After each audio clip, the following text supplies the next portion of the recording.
का हो देखा तारा मेहरारू के भगवानों नहीं के समझ पौले। वो तो सही बात। मेहरारू ऐसा चीज बाड़ी आदमी के जिया भी सकेली और मुआ भी सकेली। सही बात बा हो।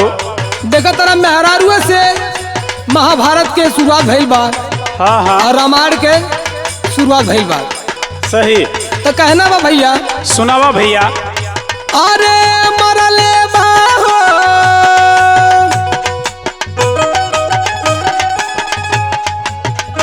अरे मरले बा हो मरले बा मेहरारू वही मरा दवा के मरले बा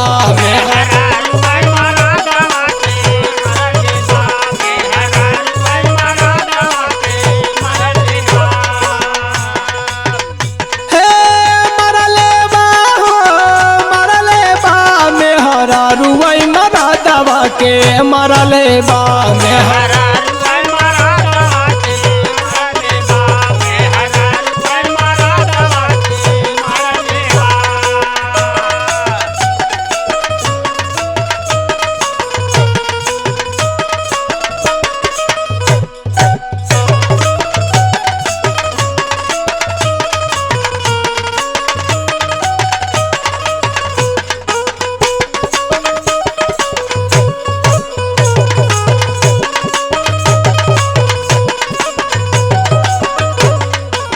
भैया नहीं पहली मार केकरा के परल पाही तन देखी। सुनावा।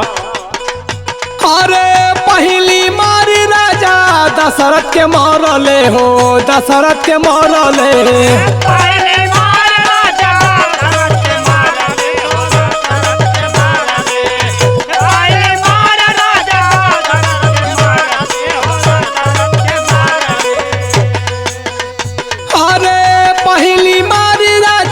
दशरथ के मारले हो दशरथ के मारले।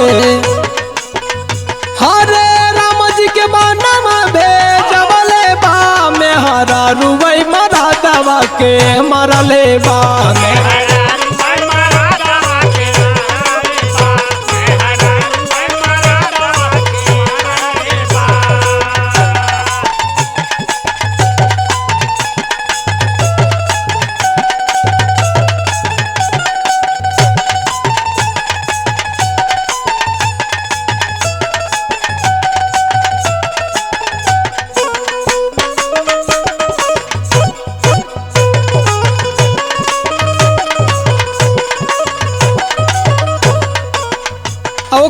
दूसरी मार के करा के परल बा। हाय सुनी सुनावा। अरे दूसरी मार नारदा जी के मारले नारदा जी के मारले।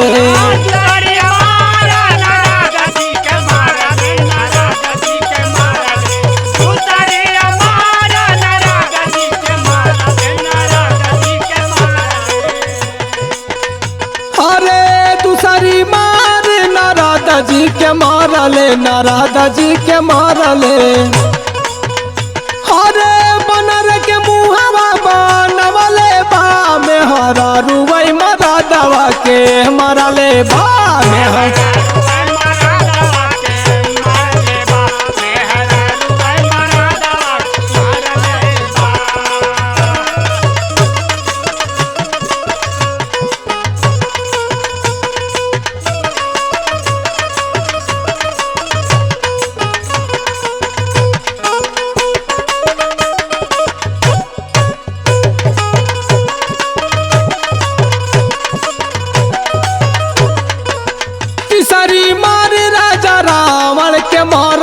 हो रावण के मारले।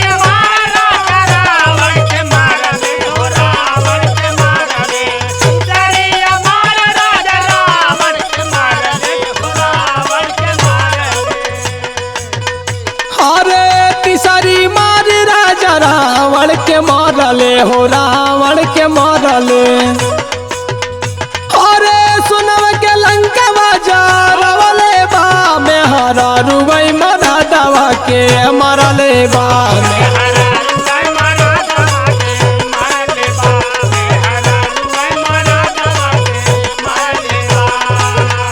अरे चौथी मार श्रवण जी के मारले श्रवण जी के मारले